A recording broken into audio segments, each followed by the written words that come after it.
Dennis Prager here. Thanks for listening to the Daily Dennis Prager Podcast. To hear the entire 3 hours of my radio show, commercial-free, every single day, become a member of Pragertopia. You'll also get access to 15 years' worth of archives, as well as the daily show prep. Subscribe at pragertopia.com.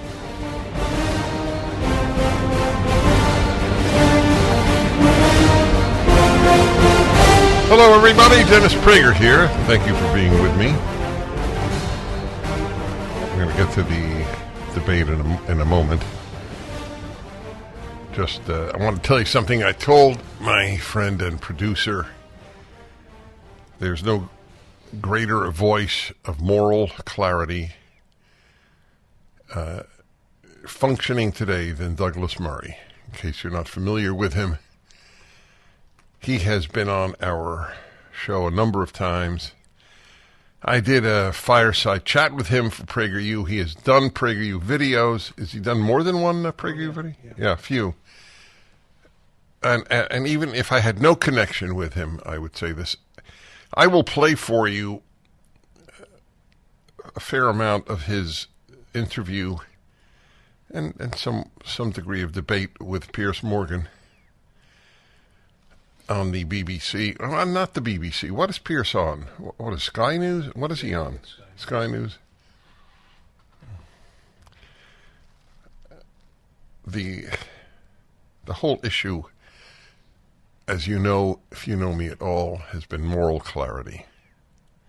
People don't like moral clarity because it forces you on occasion to take positions that are just not popular.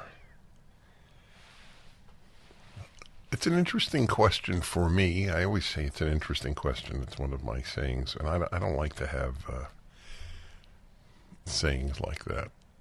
There's nothing wrong with it. I don't want to lapse into a cliche, even if I invented it for myself. But I can't help it because there really are some interesting questions. But here's one. What is it most people yearn for? So I have so often said people do not yearn to be free, they yearn to be taken care of. If that were not the case, there would be no popularity to socialism, Marxism, or communism. People yearn to be free, yearn to be taken care of more than they yearn to be free. They also yearned to be liked. That is, which is not a bad thing, but it's in and of itself, it's not bad. What price will you pay to be liked? That is the question. And it's like the woman who called my show years ago.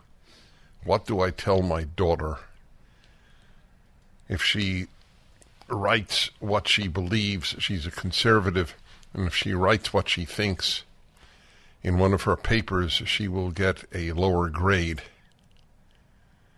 and then won't get into a prestigious graduate school. Or was she in high school and she won't get into a prestigious college? I don't remember which it was. And I remember telling her that I'm not telling her what to tell her daughter, but I'm saying what I would say to my son. I don't have a daughter. And I would say, if you compromise for a grade in high school, when will you stop compromising?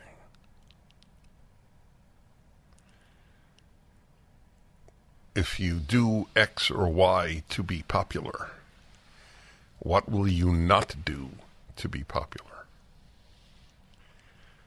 So last night was the debate. Another debate. And what I have is a poll here that DeSantis won. And I'll tell you what poll it was, actually. Okay, let's see, what poll was it? Yeah.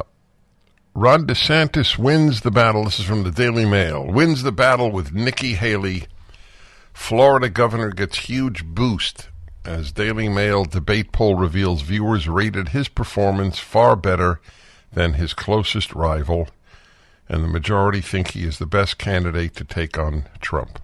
I'm not saying it's accurate. I'm merely reporting to you. On the other hand, my producer believes that Nikki Haley, correct? You felt Nikki Haley did best. So, but it's not. I don't know if there's a but here. Your hesitation to say DeSantis did best is that he's not charismatic. Mm-hmm. So clearly, then you're implying that Nikki Haley is more so. Yes. Right. Okay. I just want to make clear where you're coming from. My own position has been consistent, which doesn't make it right. You could be consistently wrong. The left is consistently wrong. But my own position has been unwavering. All I care is defeating that destructive party. It's been destructive since its founding, the Democratic Party, because it is now a left-wing, not a liberal party. If it were a liberal party, I wouldn't have much passion on it. Liberals are naive, but they're not bad. The left is bad. The pincer movement that is destroying the West, or trying to destroy the West, is fundamentalist Islam and leftism. That's why they are aligned. That is why you have the idiocy of queers for Palestine. It's real idiocy, since there's an LGBTQIA plus parade in Tel Aviv. There is none in any Palestinian area.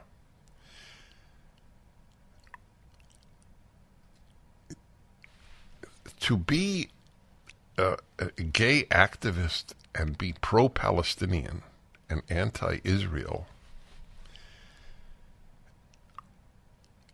is almost inexplicable unless there is an overriding concern that is greater than what is good for me as an LGBTQIA+. And that there is the destruction of the West. So frequently Israel is described negatively as an outpost of the West in the Middle East. As if that's a bad thing. Isn't that interesting that people think that's a bad thing? You're an outpost of Western civilization? So aren't you implying that not a single Arab country in the Middle East is an outpost of Western civilization? Yeah, that's the implication. So let me ask you, an Arab country that adopted Western values and continued to have Arab culture and Islam as a religion. So are you saying that Islam is incompatible with Western values? If it's a knock on Israel that it is an outpost of Western civilization in the Muslim world, then you are in fact saying Islam is incompatible with Western civilization. That's the statement.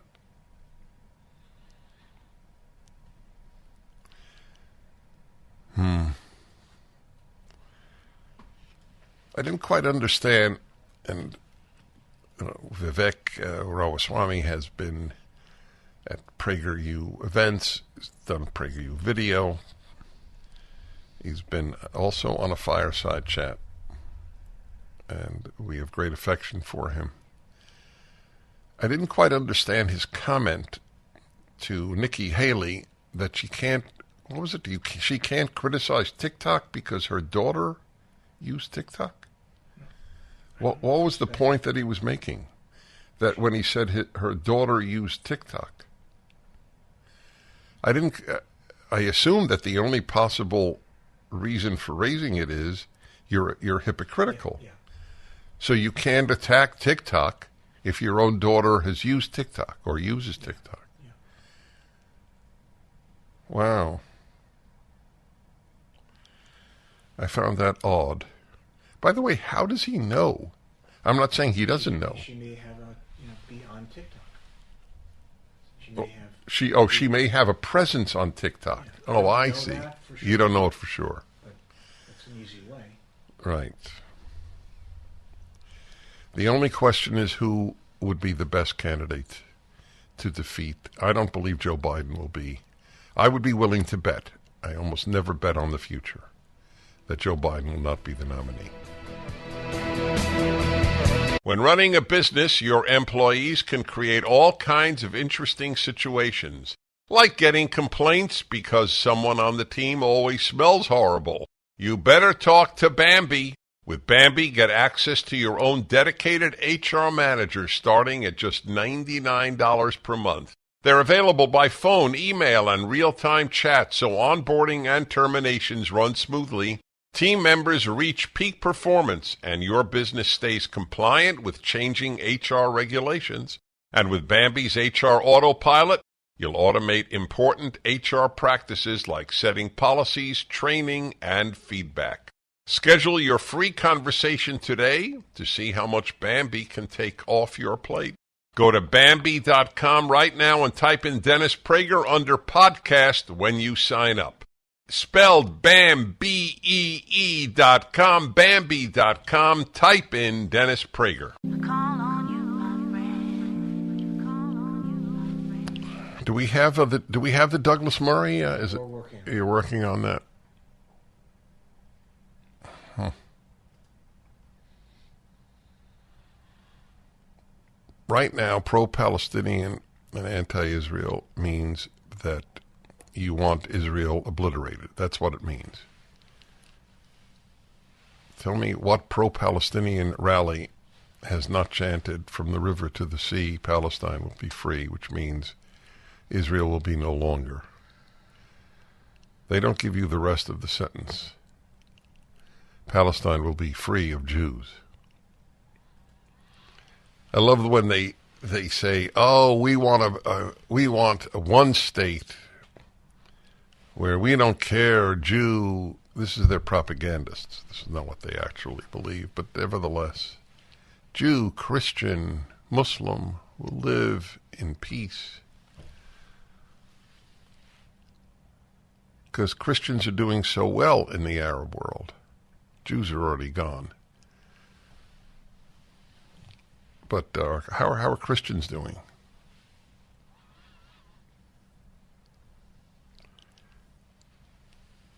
Douglas Murray made a fascinating point to Piers Morgan that Gaza could have been Singapore.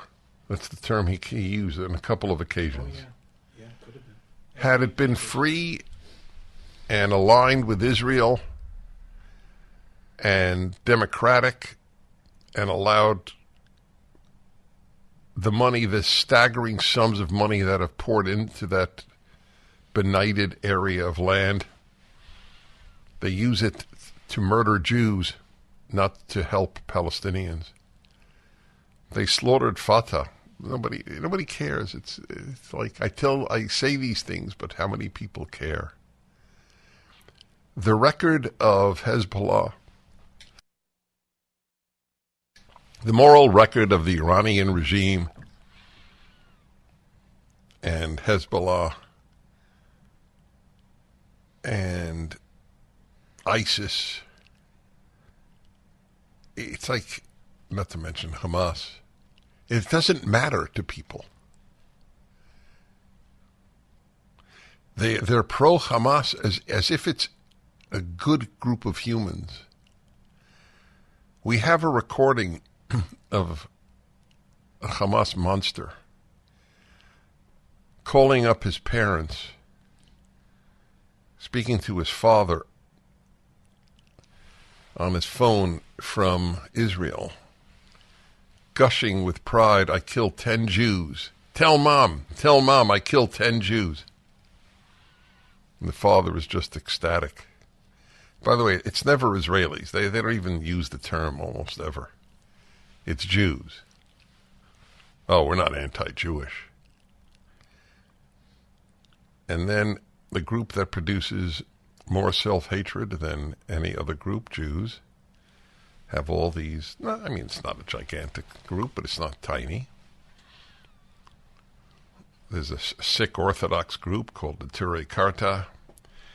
And there's a secular left-wing group, Jewish Voice for Peace. Boy, what the left has done to the word peace. Whenever I hear peace activist, I assume, it's not always true, but I assume it's a fool. Is there any noble term the left has not raped? Can't think of any. So it's the pincer movement, fundamentalist Islam, and leftism. Will the Jews survive those? And will the West survive? Depends on what you do. Every one of you listening, and every one of our countries. People don't want to fight. It's amazing. How many Harvard seniors? So I'm taking the oldest college students, seniors, the most prestigious college, Harvard. How many of them know about the slaughter of the Charlie Hebdo editors? I would be shocked if more than 1 out of 10. I would be shocked if 1 out of 10. Yeah, nobody. And that's recent. Yeah. Where Muslims just went in and slaughtered the entire staff of... Not the entire staff, but they killed the entire staff that they found there. Yeah, well, yeah. Or terribly injured. They how many? Look up the number, and that way I can be totally precise. Because they felt that Charlie Hebdo, which is a very long-standing French satire magazine, they deserved to be killed, to be murdered, because they had published pictures of drawings of Muhammad. By the way, all through medieval Islamic history are drawings of Muhammad.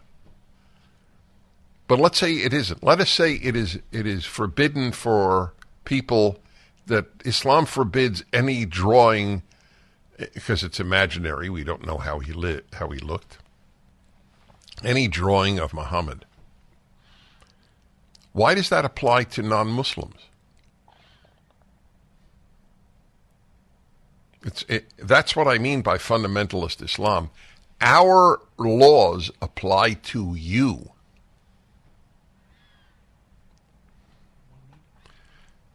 12 people were... 12 were murdered that day? 11 injured. 11 injured, yeah. So that's 23 people. I mean, how many people were working there? Yeah. Yes. What about the beheadings?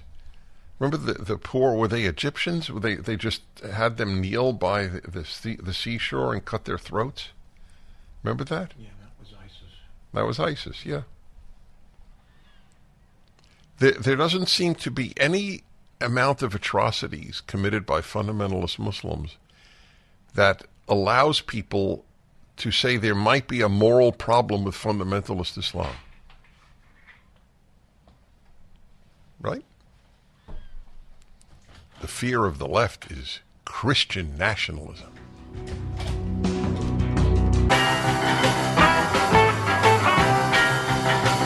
So I'd like you to hear an excerpt that I chose from Nikki Haley from last night. Got that, Sean? Yes, please say it's from NBC News. In the last debate, hold on. Wait 1 second. That's correct. It's not from the debate. It's from an interview on NBC News. The first part is from the debate and then NBC News. All right? In the last debate, she made fun of me for actually joining TikTok while her own daughter was actually using the app for a long time. So you might want to take care of your family first. Leave my daughter out of your voice. Your adult daughter. The next generation of Americans are of her supporters crapping her up. That's fine. Here's the truth. You're just the easy answer.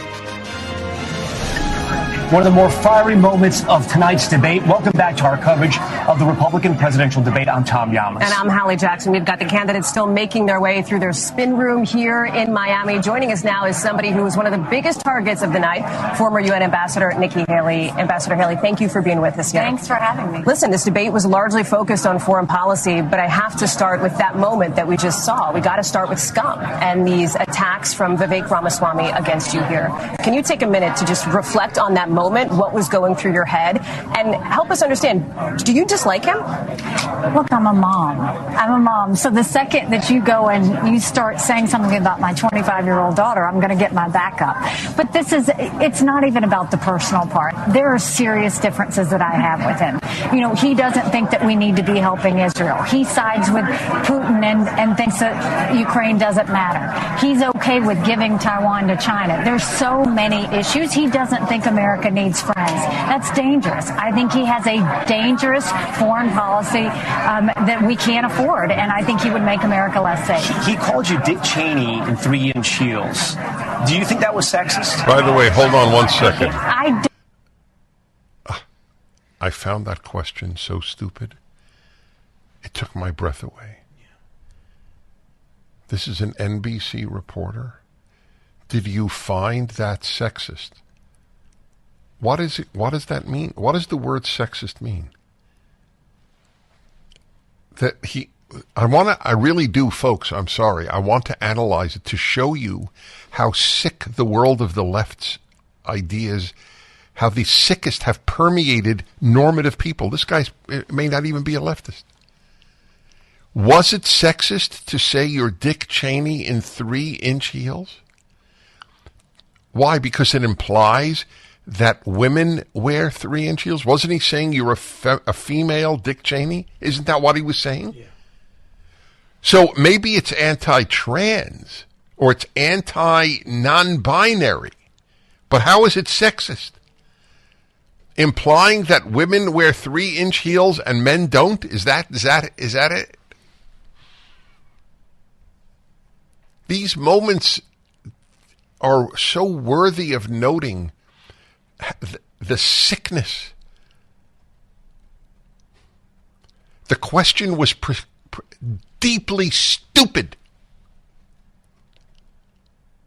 As a rule, I am opposed to stupidity. It's a bias I have, and we're bathing in it. Okay, we continue. Don't even give him the time of day. He has proven that he is just not worthy of being president of the United States. Everybody knows it. Everybody sees it. There's so many things that he said that were just uncalled for tonight. But, you know, I'll let people decide that. We've got real serious issues. We've got to talk about what's happening. We've got wars all around the world. We've got an economy that's in shambles. We've got a border that's open. And we've got a lot of families that are concerned. And those are the things that I wanted to talk about, not the fact that he got my heel size wrong. So let's talk about some of those issues here, including what we just heard from with our colleague Ryan Nobles, who is live in New Hampshire talking with voters there. I know you were listening when one of those voters talked about you and your answer as it relates to abortion access and what you would push for here. You were, it seems, pushing the pragmatic in your response about what can actually get passed in Washington and what cannot. Do you believe that your competitors on stage are missing something in the dynamic here? Well, I think the fellas deal with this differently. I look at it from the perspective that this is personal for every woman and every man in America. I had a roommate who was raped in college. I wouldn't wish on anyone what she went through wondering if she was pregnant. What I'll tell you is I'm totally pro-life in every way whatsoever. I just don't judge someone for being pro-choice any more than I want them to judge me for being pro-life. So when you're looking at this, I don't want to see this divide. Women don't want to be divided over this. I want this in the hands of the people. I want it at the state's level. But if you're going to talk about a federal bill... This is a very important subject. I addressed it yesterday. The abortion issue and our civilization.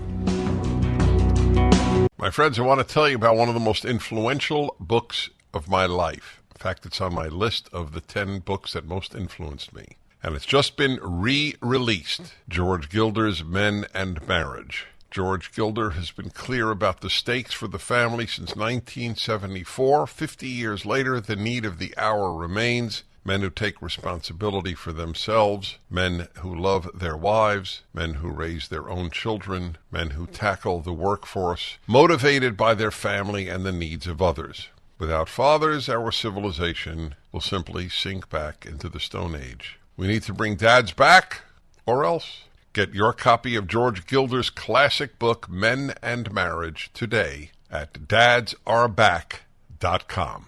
Civilization is built by men with families to feed. Yep, without the dads, we're toast. Get George Gilder's book at dadsareback.com.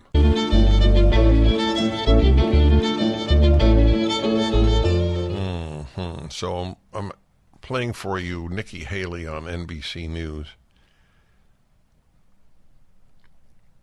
Nikki Haley is right about abortion. She's pro-life. I'm pro-life. If we keep pushing for laws with no compromise, like, for example, no exceptions for incest or rape, and at any time in pregnancy, the best is the enemy of the better. That is one of the most important rules if you care about moral improvement as opposed to being pure. On this planet, purity is not possible. Not if you want to do good. If you want to be perfect, but that's not available to us. So I'll continue with Nikki Haley. At least be honest with the American people. Don't make them, you've got Democrats making people feel scared that something's going to happen, and you've got Republicans trying to push something that's not even realistic. So I'll ask you the same question that I asked Governor DeSantis before you. Should Republicans even be pushing a federal bill at this point, in your view? I think we always want to save as many babies as we can and support as many moms as we can. And so I think the reason why I talked about consensus is let's see where we can get 60 Senate votes. Because anything would save more babies. It would do more. And as we're seeing state laws, come up, it's just like I said, we don't want to see a woman who gets an abortion get put in jail or get the death penalty. There's certain things that I think there's a place, but there has to be consensus if that's going to happen. Ambassador, let's turn to Israel and Hamas. By the way, we'll get to that in a moment. See, as the presenter of, I think, the most widely viewed pro-life video ever made, the one I did for Prager. I think I have good credentials on this issue. So people need to be honest, which is not easy. Honest with themselves, that's the hardest. If you want to be pure and not compromise, you should be for arresting doctors and women who undergo abortions. I mean, if it's murder, why would that form of murder not be prosecutable? The very fact that pro-life folks have acknowledged that we don't want to arrest women who do this, and 99% or 90% don't want to arrest doctors who do it, or at least not charge them with accessory to homicide, or indeed maybe they do, means that there is a built-in acknowledgement that we're still compromising. You don't get any good done as a general rule. There are exceptions without some degree of compromise. The fight against the left is not only over abortion. And if we keep losing elections because women, and I think incorrectly,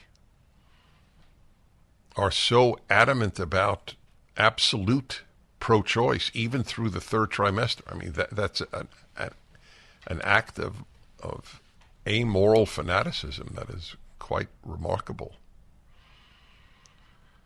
But you have to deal with the reality that you have.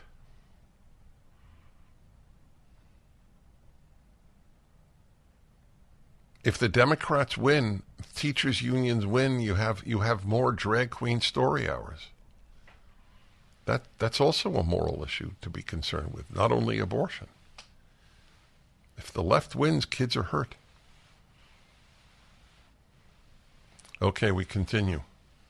For saying end Hamas. Former Governor Chris Christie says, what does that even mean? My question to you is this. Israel obviously suffered a horrific terrorist attack. Innocent Israelis were killed. They've been kidnapped, likely being tortured in that tunnel system there in Gaza. Can you destroy Hamas without destroying Gaza? Essentially, is there any way to do this without all those innocent Palestinians now dying as well? Look, I mean, we've always focused on civilians versus terrorists. I think that's important. That's what America does. That's what Israel does. That's what civilized countries do. But the reality is, if 1,400 Americans had been brutally murdered that way and Americans taken hostage, would America be okay with that? We would not be okay with that. What we have to remember is here you had 1,400 people, but we had 33 Americans that were murdered. We have Americans being held hostage. This is not just personal for Israel, it's personal for America.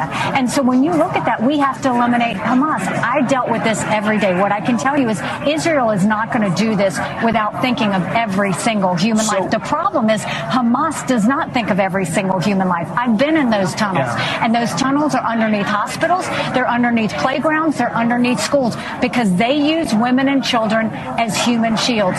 The best way to save people in Gaza is to eliminate Hamas, because they should not live under that rule anymore. So no ceasefire, no humanitarian pause. You would not encourage that. You would not fight for that if you were president right now. If you do a pause, if you do a ceasefire, people die, because we've done this before. And what Hamas did before, they killed Israeli soldiers and they took more Israeli soldiers hostage. That's what would happen. They refuel to try and get ready so they can shoot more rockets.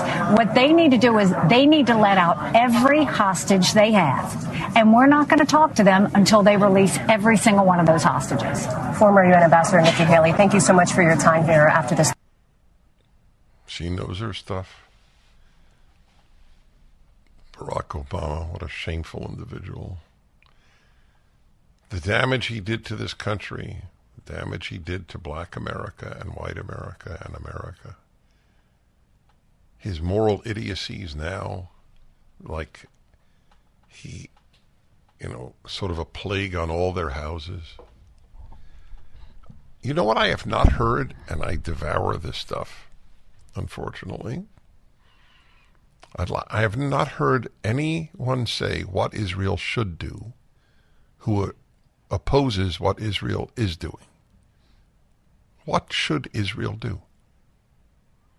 We'll be back.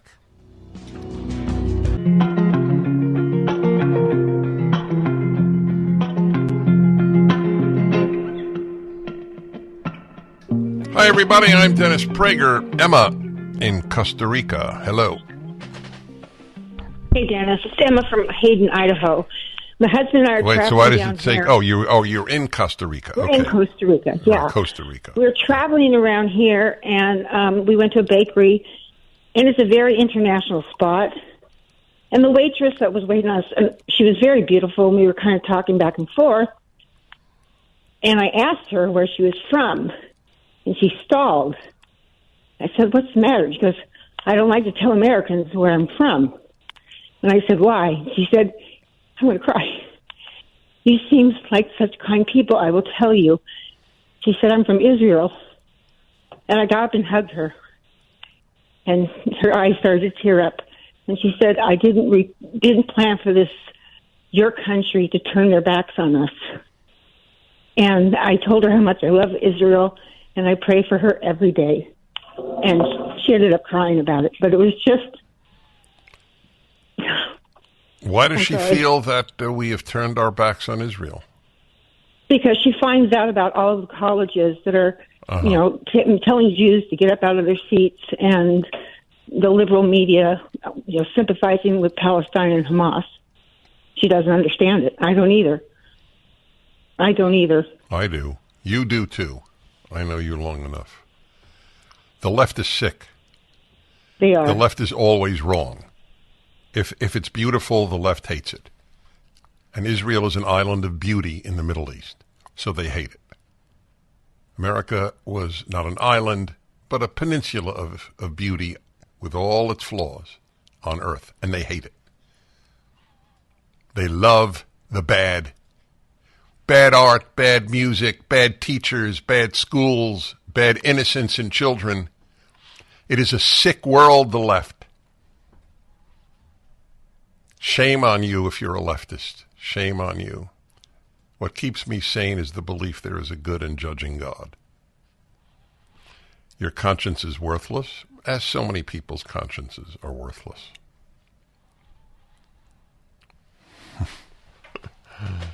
Well, to work for the destruction of Israel, you have to be as despicable as they come. There is something even lower than the vast numbers of Muslims who want Israel dead. It's the vast number of non-Muslims who want Israel dead. They were not raised in a culture of theological genocide, as not all by any means, but many Muslims have been.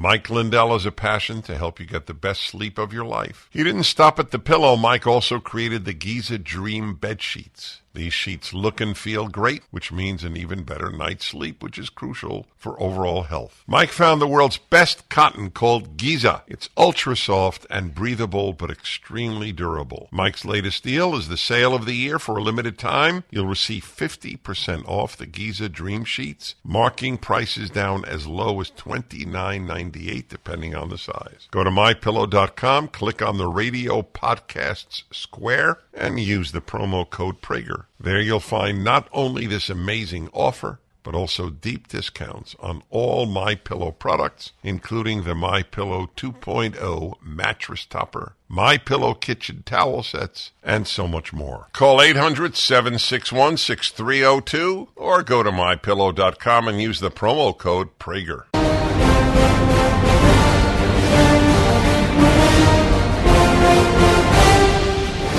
Okay, everybody, I'm Dennis Prager. I noted at the beginning of the last hour, and then I went to analyzing the American political scene, and I mentioned that there isn't a more clear moral thinker that I am aware of than Douglas Murray, who I've had on the show a number of times, fireside chat, done some PragerU videos. He's an exceptional human being. His moral clarity, his worry about Britain. I don't think Piers Morgan has had a more effective, may have had equally effective, but I don't think he's had a more effective, clarifying spokesman about the moral universes in collision between Israel and its enemies, including its left-wing enemies that have nothing to do with Islam. The pincer movement of fundamentalist Islam and the left may destroy the West, may certainly destroy Israel. I don't predict it will destroy Israel, but it certainly intends to. So here, I won't play the entire thing. The entire thing is worth hearing, but we'll begin at the beginning. Douglas Murray is the broadcasting to Piers Morgan at nighttime, Britain, and nighttime Israel time. He is in Douglas Murray is in Israel for this interview. Did it take place yesterday? No, yesterday or the day before. Or the day before. Okay, here we go. Well, I'm joined now by Douglas Murray, who's on the Gaza border. Douglas, Let me ask you, first of all, why have you felt the need to go there? Well, I've covered every Israeli conflict since the 2006 Lebanon war. I've covered lots of other conflicts as well. And this one is obviously an incredibly important conflict. It's one that is going to be crucial not just for Israel but for the region. And I like to see these things firsthand, as you know, Piers. I do. And I've read your stuff for many years about these kind of conflicts. Let me ask you, what's your feeling on the ground there? I know you've been with some of the IDF. What is your feeling about the motivation for this war from the Israeli side? Is it revenge? Is it something different? What are you picking up? Well, it's not revenge. I mean, I think the most obvious thing is I spent part of today at the kibbutz of Nir Oz. This is a kibbutz right down the road from here by the Gaza border, where there are about 400 residents. 80 of them were kidnapped on the 7th of October, and another 30 to 40 were murdered. And I went through the remains of their houses, saw all the blood-spattered walls, and went through the charred remains of that village, that community. That was just one of the massacre sites. I went earlier past the massacre site of what you'll remember there was a music festival, also near the Gaza border, which was taking place, where so many hundreds of young people were having a rave and then were massacred, raped, mutilated, and again kidnapped and taken through the border into Gaza. So you see the remnants of that appalling day everywhere around here. It's very hard to find a family anywhere in Israel that hasn't been directly or very closely related to the atrocities of that day. 1,400 civilians slaughtered in one day and thousands more injured is the sort of thing that will have an effect on any society. It would be roughly comparative to, say, 20,000 people being killed in our own country. So it's a massive thing. It's a massive blow in Israel. The whole nation has felt it. And, of course, people know that there needs to be an answer to this. And I think you can hear behind me as I'm speaking some of that answer, the crump of artillery shells and missiles from the air, it seems. And you can see some of that rising over the border behind me. You've talked about proportionality in this conflict being absurd. I've talked a lot about what is proportionate. I've struggled to think of what a proportionate response is to the barbarism of those terror attacks.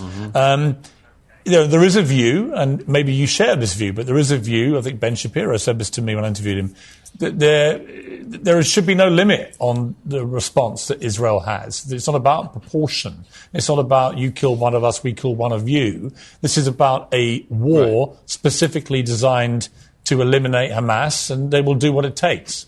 Yes. Well, I mean, remember that one of the heads of Hamas said only a few days ago from the comfort of his foreign residence, because remember, the heads of Hamas don't live among their peoples. They've been made billionaires by taking in international aid for years now. But one of the heads of Hamas said the other day, we will keep doing October the 7th again and again and again. So there's a realization in Israel, I think, that this is just unlivable. You can't have a situation where you have a neighbor who won the election in 2006 after Israel withdrew from the Gaza, promptly killed their fellow Palestinians, the Fatah members in the Gaza, threw them off buildings and shot them in the back. So Hamas has been ruling Gaza for all the last 1.5 decades. It has spent all the international aid money and much more that has come into it on its own infrastructure of terror tunnels, its infrastructure of rockets and other munitions to throw at Israel, and then, of course, in enriching its leaders. The place you see behind me could be Singapore by now, and there's a reason it isn't, and it's the leadership of Hamas. And so, I think that it is something that people have to realize, that this is not a situation which is sustainable for Israel. And yes, the Israeli government is going to be doing whatever it needs to do to fulfill its objective of ridding the Gaza of Hamas. How easy or difficult a job that is another question, but it's something that is going on as we speak.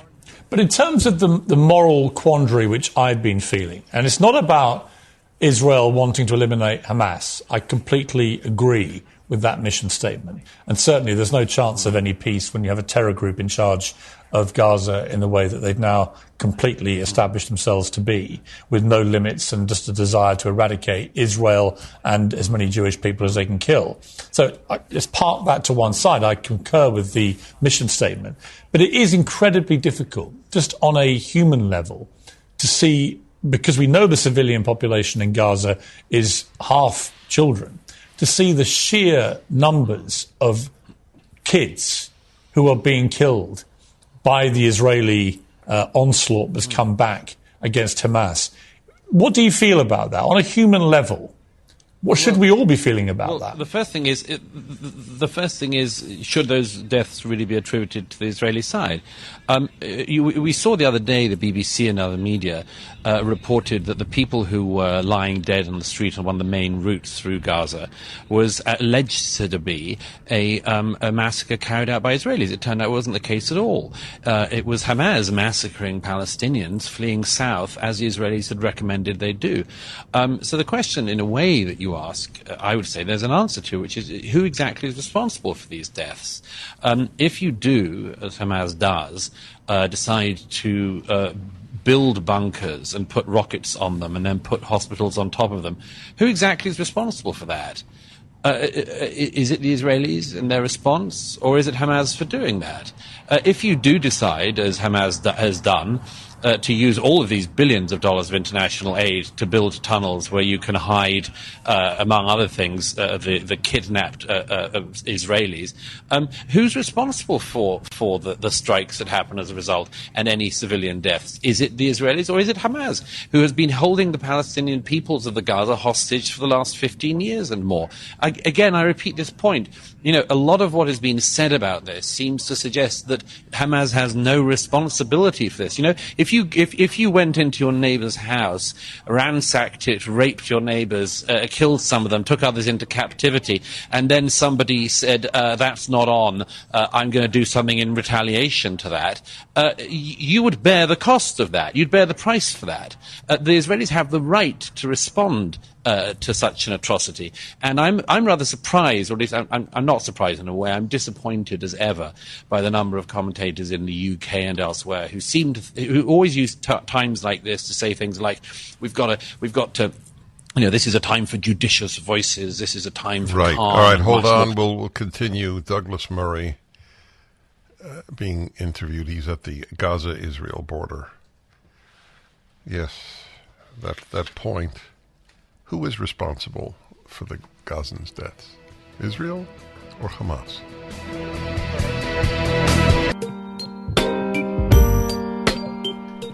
Should people be allowed under the laws of that ban calling for the pro-terror? Is a pro-Hamas demonstration a violation of British law? That's the latest part of this interview. Piers Morgan with Douglas Murray, who is at the Israel-Gaza border during this interview that was held yesterday. We continue. For terror on the streets of Britain. And that existed before the 2006 Terrorism Act banned glorification, and it certainly exists now. If you stand on the streets of London calling for jihad, you are calling for terror, and that is actually a place where free speech is at its limit and is no longer permissible. It's the same with, for instance, calls for intifada on the London tubes. Remember, we had a touch of intifada on the London tubes a few years ago. So again, calling for intifada is something that you're not allowed to do in the UK. Okay, you're not allowed to call for murder. You're not allowed to. Let me finish one other case. You're not allowed to stand on the streets of London and call for the murder of Jews or any other minority. No. And yet people have been getting away with this No, Saturday after these Saturday. are right. And are the police arresting people? No. Right. No, they're not. The police last week said we're outnumbered. Right, so that is a key point. The police have said, Met Commissioner Samart Rowley said, the laws created by Parliament are clear. There is no absolute power to ban protest. Therefore, there will be a protest this weekend.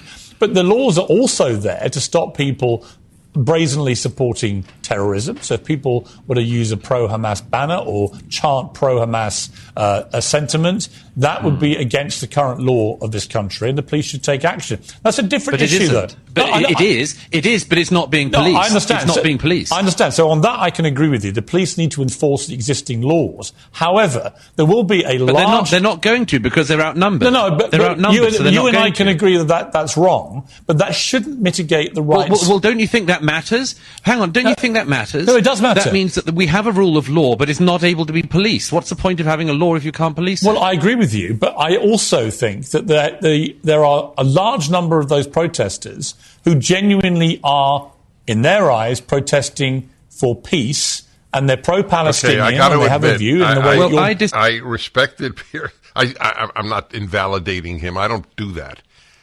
You make one comment that is foolish, and you're permanently invalidated. But that betrays a naivete that I find inexcusable in an intelligent, and he is intelligent, adult.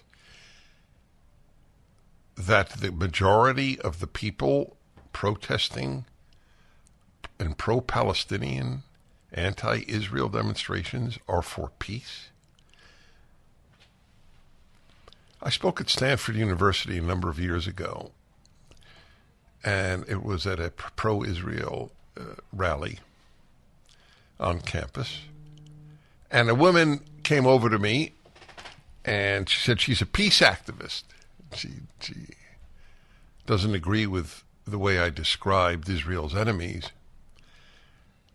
And so I finally calmly said to her, you say you're for peace? She said, yes. So I said, are you for peace with Israel or for peace without Israel? And she walked away. These people are for peace without Israel. We continue. Disagree with that. I disagree with that, and I'll tell you one reason why. The crowds in question are 100 times larger than the number of people who came out when hundreds of thousands of people were being killed in Yemen. They are 100 times larger than the number of people who came out when Bashar al-Assad killed hundreds of thousands of people in Syria. Seems to me that the people in question only care if one side in the particular conflict happens to involve the Israelis. But they're allowed to. Very excited. But they're allowed to. So I don't. Well, they're allowed to, absolutely, and we can make judgments about them. But I would not presume by any means that what you're talking about are pro-peace people. They're anti-Israeli. That's it. Well, but they're allowed to be anti-Israeli. I think that's the point. They're not sure allowed. They're allowed to be anti. If you're allowed to be, in that case, I suppose we have to allow people to be anti-other nations as well. I mean, Britain was founded at the same. Israel was founded in the same year, within the year of Pakistan. Maybe we should allow large I just want to say for the record, he's the only other person I know who raised Pakistan. You should Google. I actually wrote a column on why are people at peace with Pakistan's existence, but not with Israel's existence. Millions of wounded refugees or dead dwarfed the number in Israel's founding. And there was never a Pakistan in the history of the world. There were two Israels in the history of the world. But nobody claims Pakistan has no right to exist because Pakistan isn't Jewish. A blue sky, we gonna fly, feel alright. This is a magnificent and important interview. By the way, there was a caller, and I wanted to take the call. So if you can call back, I totally understand why you would think I'm not going to be taking calls, given that I'm playing the Piers Morgan interview with Douglas Murray. But it was about his child getting anti-Israel immersion from TikTok, and I'd like to hear about that. So if you're the one who called, please do. We return, Piers Morgan interviewing Douglas Murray last night.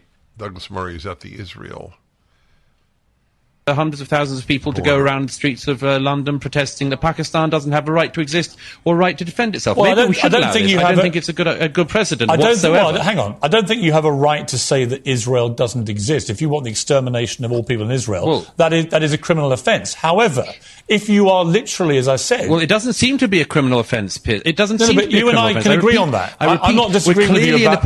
We're clearly in a position where they're not policing the law. No, I understand. Otherwise, we wouldn't have all of these videos of people inciting violence on the streets. But Douglas, you and I can agree that the police need to enforce existing law.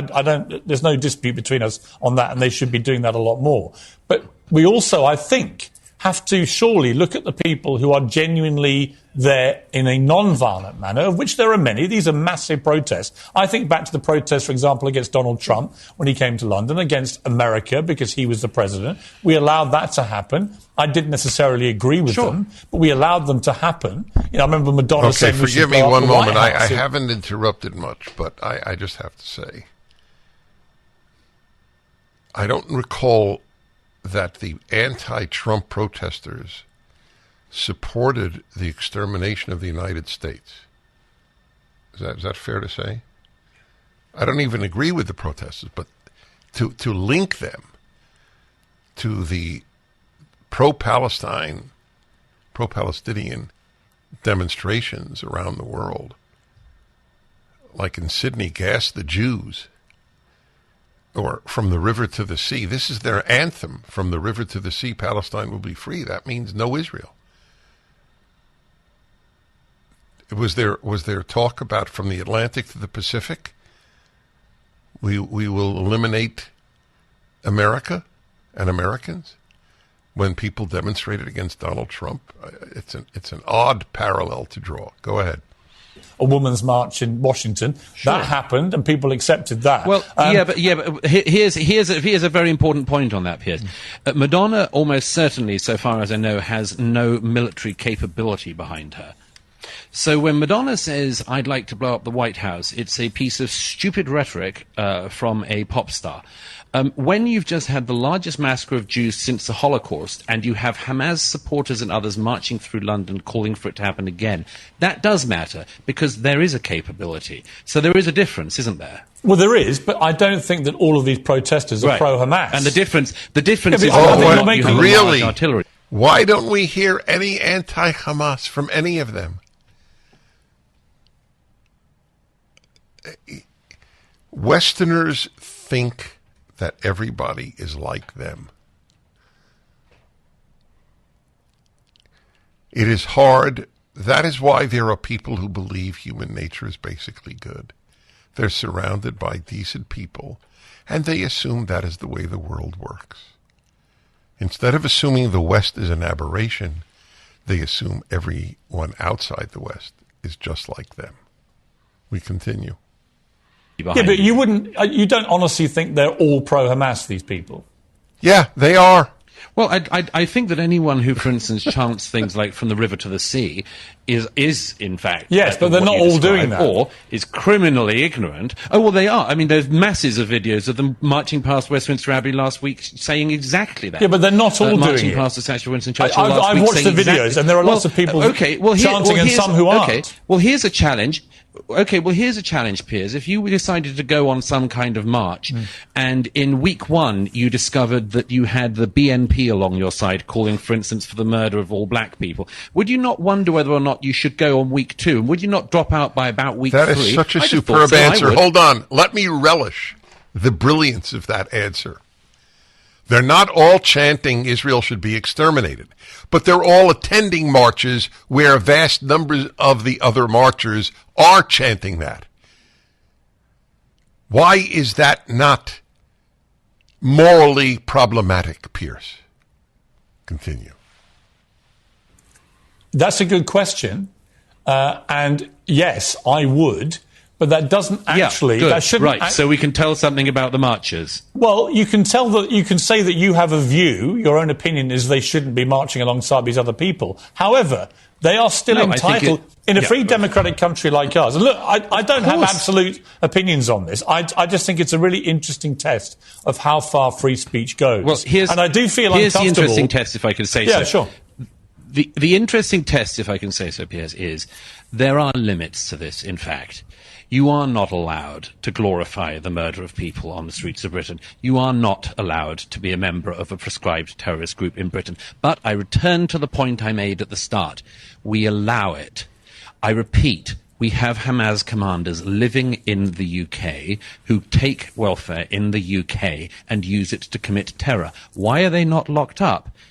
Because we have laws that we don't pursue. Yeah. We have criminal charges that we don't use. The person in particular I'm thinking of, Mohammed Sawalha, got British citizenship. You're meant to sign a form saying you're a person of good character to become a British citizen. Can you say that somebody who was a former military commander of Hamas in the West Bank is, quote, a person of good character? I'd say not. So again, like the police, like many other people, the border control in the UK doesn't enforce the law, doesn't care to do so.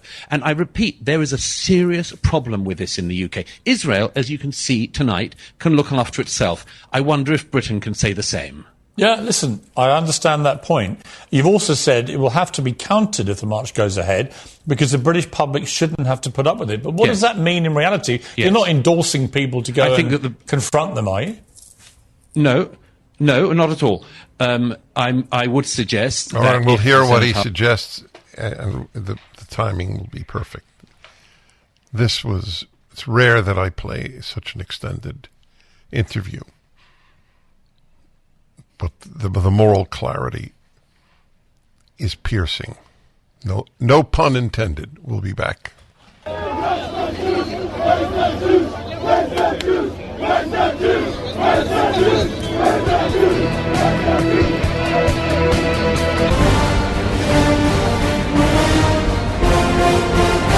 Hello there, everybody. Dennis Prager here. One of my favorite thinkers is John Rosemond. I have been citing him, having him on the show, done PragerU videos for, oh my God, the better part of 20 years. I had him on when he was 15 years old. And give you an idea of how long that is.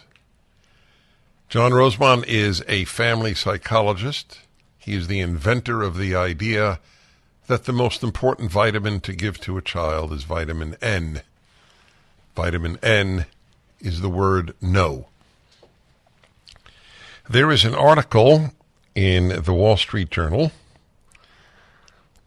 with regard to mental care for kids. Children in mental health crisis surge into hospitals' ERs. We have arguably the most cases of psychological, what's the word? I don't like illness, but we'll use it for now. And unhappiness and depression ever recorded since we began recording these things. So I thought I'd like to find out John Rosemond's take on it. John, welcome back to the show. Hi, Dennis. Thanks for having me back. I truly appreciate it. What's your latest book? My latest book is titled The Bible Parenting Code. And it's kind of a tongue-in-cheek title. I'm using the word code in more or less its original sense to mean a set of principles that guide some activity. And in this case, I've taken 40, which is a good scriptural number, biblical verses, and explained how they pertain to the raising of children.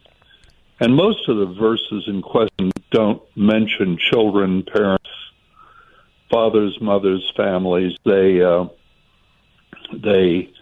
verses that most people are familiar with, but really don't see from a parenting perspective. Well, I got to get that book. I'm going to order it during the... Oh, don't do that. I'll send it to you. Okay, I'll do both. You send me I'll one. send you an autograph copy. Okay, that's fine. You don't get my invaluable autograph. I know. I would treasure it. Thank you. It's very kind. You're welcome. By the way, I'm going to do a fun test on you right now. You are quite right that 40 is a big biblical number. So what 40s come to your mind? Oh gosh, Jesus's 40 days in the desert comes to my mind. 40. There were 40 years of wandering in the desert in Exodus. Those two pop to mind, Dennis. All right, so I'll give you more. You'll love this. Because you're one of the few I can do this with. The 40 days of the flood. Correct. The 40 days and nights that Moses is on Sinai. Yes. So 40 is a big deal. You were quite right about that. So I thought you'd get a kick out of that because, I'm writing a Bible commentary, so I'm up on this stuff. I don't expect anybody else to know the answer to that question. But you did quite well. I'm slowly getting through your commentary. I've gotten through Genesis and Exodus and looking forward to the rest. Well, thank you. That means a lot to me. So, in a nutshell, in fact, I think I'll do it this way. I'm going to bounce an idea off you. My late dad came on my show every July 18th, his birthday. And my father was actually a wise man. And I say actually because it's not common wisdom. And every so often, I had him on for about 15 years.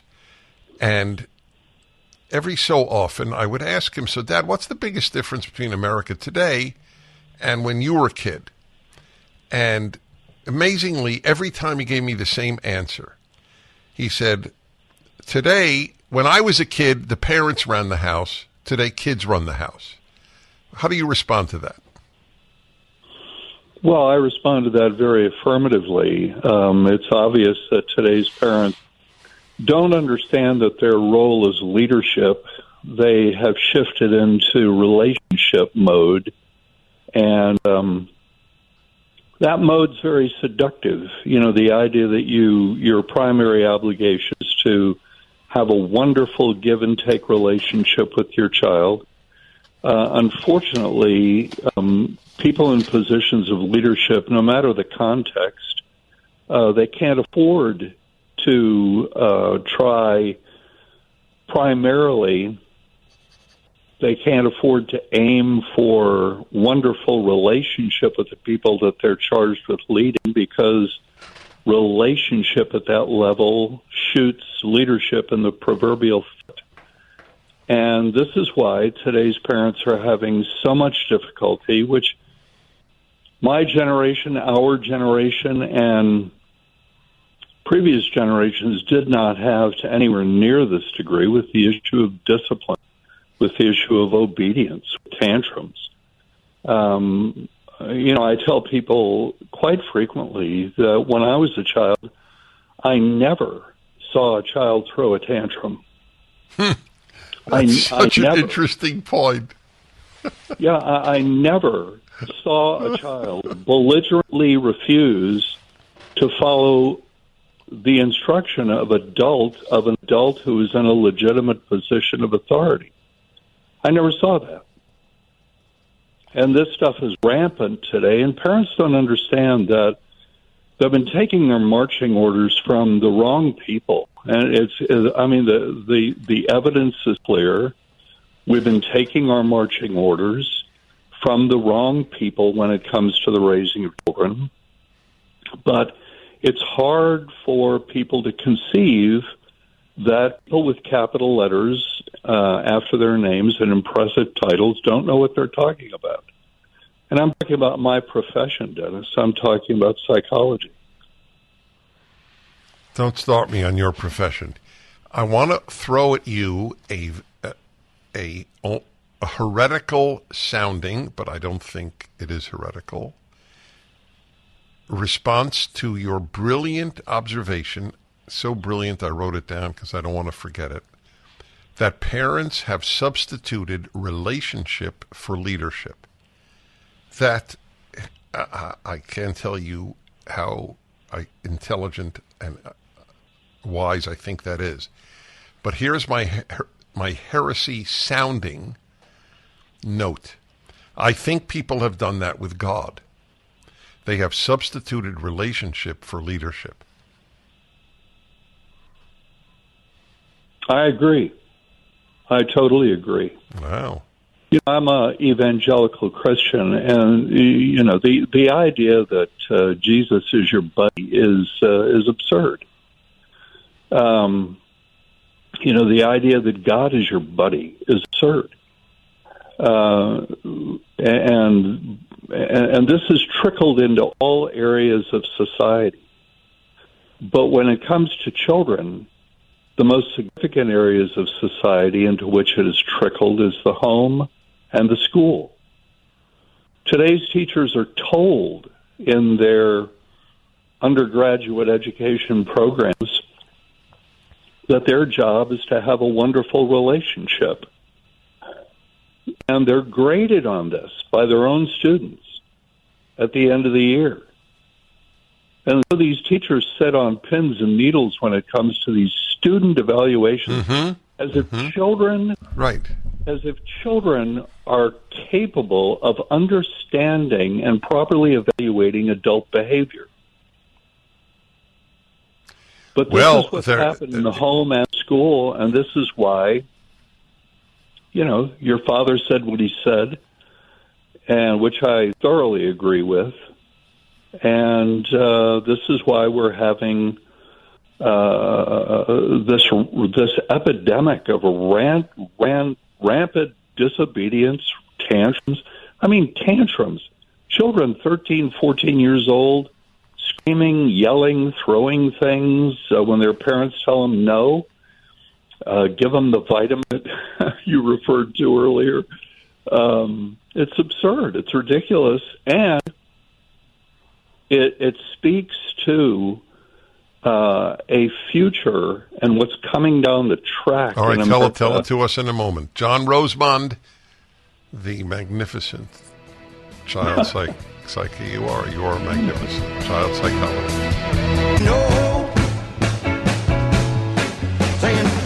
I am on with John Rosemond, and he's one of my favorite. I was going to say one of my favorite psychologists, but you have such little competition that it's not really a compliment. You're one of my favorite thinkers. That's a compliment. One of my favorite psychologists. Your profession. It is a compliment indeed. Thank you, Dennis. Yeah, no, but I'm just making the point. We might as well address that for a moment, and I tell you, this substitution of a relationship for leadership with parents, it's a perfect one-line insight. I love those. What is, in a nutshell, or if you want it to be two nutshells, what has happened to your profession? Well, we went down the road of progressivism in beginning in the late 1960s, and I saw it developing when I was in graduate school at the time, but I didn't understand what I was seeing. And I didn't understand it completely until maybe the late 80s, early 90s. And, I don't even think my profession qualifies to be restricted, Dennis. We are a bogus science. Our therapies have never proven their efficacy. The drugs that we recommend have never outperformed placebos in clinical trials. Our theories are bogus. They've never proven themselves. Nothing that we do. We don't have any practice standards in psychology. One psychologist is humanist, the next psychologist is behaviorist, the next is Freudian, the next is Gestalt, the next is something else. You don't find this in any legitimate profession in America. When you go to a dentist, you go to a dentist.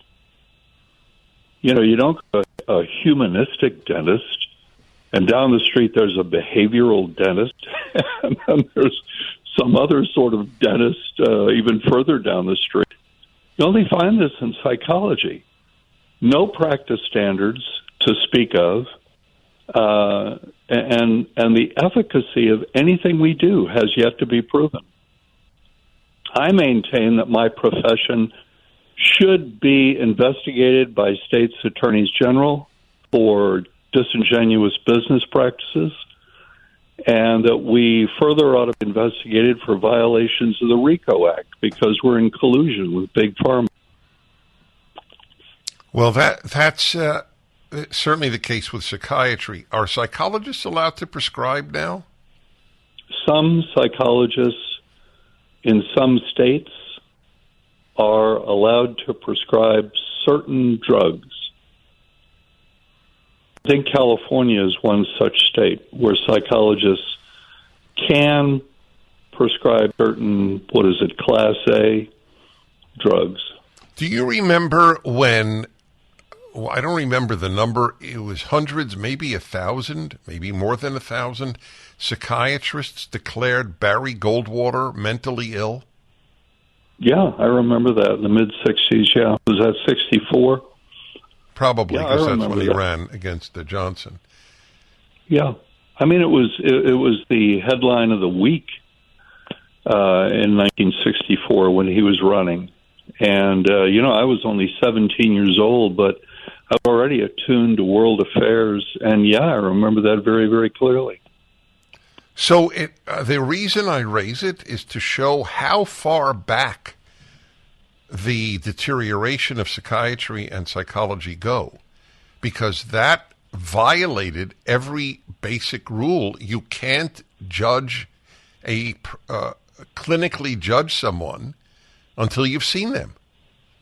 Right, until you've talked to them, until you've had personal contact with them, and not just brushing contact, but sustained contact over a period of, several appointments, several hours at least. Yeah, and this is what, my profession's doing the same thing these days with Donald Trump. He's crazy too. Haven't you heard? Mm-hmm. So this goes under a different rubric, but related, where I've said for so many years, everything the left touches, it destroys. And that would include a good chunk of psychiatry and psychology. Do you see any, and by the way, don't make up one. If there isn't, there isn't. But do you see any reason for hope for your profession? No, I've been asked that question before. I see no redeeming quality and I see no hope. There's no indication whatsoever based on research, Dennis, that a person needs more than a high school degree to do competent counseling. Competent counseling, what is it? It's nothing but common sense. I don't care how many years you go to school, how many degrees you have. When everything boils down to the nub of things, it's all about common sense. It's all about connecting with a person empathically and your common sense. And the research studies have found that when people don't know the educational level of the counselor that they are talking to, that they rate people with terminal high school degrees as highly as they rate PhDs, if not higher. Back in a moment with John Rosemond, Rosemond. We will return. You're listening to the Dennis Prager Show.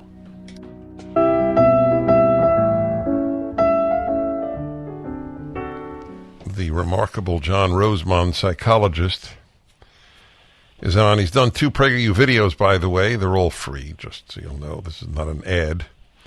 Is your child getting enough vitamin N? And how to get kids to listen. And the reason he's on today, although I could have him on every day as far as I'm concerned, but especially because of the Wall Street Journal article that I've been reading to you about the record number of kids who are going to ERs. That's amazing. Not just to therapists, but to ERs for emotional, psychological, mental problems. You know, I read these things, John, and regularly to my listeners, and the mental health crisis, etc., the depression, staggering record number of young women depressed, for example, and none of them mention no fathers, none of them mention no religion, and so I'm thinking, really? You think that those aren't worthy of mentioning as possible reasons? I know I'm leading you on here. You could certainly say no, but that strikes me as an indictment of your profession. Yeah, we don't recognize that America's child mental health problems have coincided and risen along with the statistical rise of the fatherless home. We refuse to acknowledge it because it's politically incorrect to acknowledge it.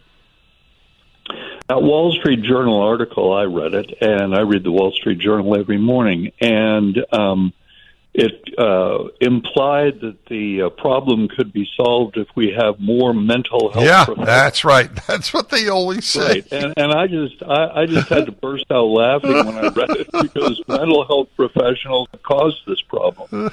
Think about it, Dennis. Your parents weren't consulting psychologists. My parents weren't consulting psychologists. None of our friends' parents were consulting psychologists or therapists of any stripe. And yet the mental health of our generation was statistically, provably, 10 times better than the mental health of today's kids. And the mental health of today's kids started deteriorating at the point where American parents began listening to taking their marching orders instead of from their elders, where parents had traditionally gone up until this point, from psychologists and other mental health professionals in the late 60s and early 70s. And even though the per capita number of child therapists of various,